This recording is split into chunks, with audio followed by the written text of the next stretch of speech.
Ethan posted our entire chat history, where I was basically chasing him, in his friend group. "Check out this lovesick puppy," he wrote. The group roasted me mercilessly. I added the guy who was the most brutal. His name was Riley. Later, at a party, Ethan tried to humiliate me again, same old trick. But Riley, of all people, stepped in front of me, shielding me. Ethan's face darkened. "What's the meaning of this?" he asked. Valentine's Day afternoon, the dorm was buzzing. Girls were putting on makeup, trying on outfits, getting ready for dates. Me? I was curled up with a half-eaten bag of chips, binge-watching Netflix. Sarah had tried on what felt like a million dresses and still wasn't satisfied. She drifted over to my closet. "Ooh, that dress is so cute." It was a plum-colored bodycon dress, subtly flirty. I'd picked it out a month ago, when Ethan and I had made plans for dinner tonight. Sarah asked, "No date tonight?" When I didn't answer, she smirked and dropped the name. "Ethan ghosting you again?" The name hung in the air, and everyone else in the dorm looked over. Ethan was always the center of attention, good-looking, top of his class, life was easy for him. Relationships too. Being popular his whole life, he never lacked for attention from pretty girls. And me? I was just the girl next door, who happened to go to the same schools as him from elementary through college. I had the childhood sweetheart script, but it was a one-sided story. I pulled out my phone. No notifications from his contact, which was pinned to the top of my chat list. If I didn't reach out, he wouldn't either. By 9:30, I'd finished my show and was the only one left in the dorm. Sarah had gotten some foundation on the sleeve of my plum dress. I knelt down, carefully trying to dab it off. No luck.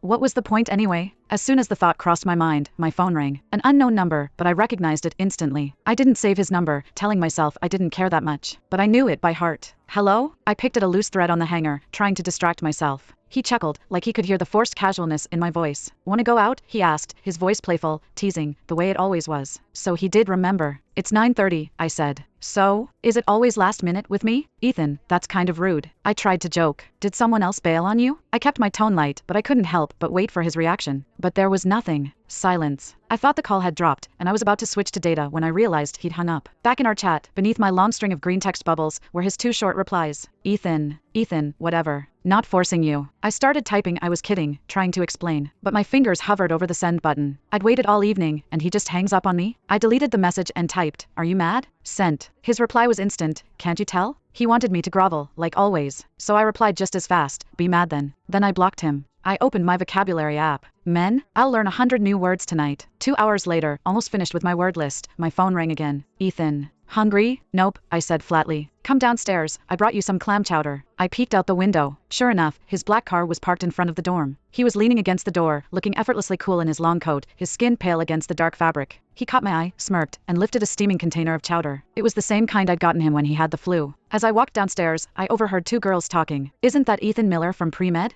"Who?" "The hot one by the entrance. I saw a video of him on TikTok the other day." I pushed open the dorm doors and reached for the chowder. He held onto the bag, stopping me. "Give me your phone." He held out his other hand. "No." I let go of the bag and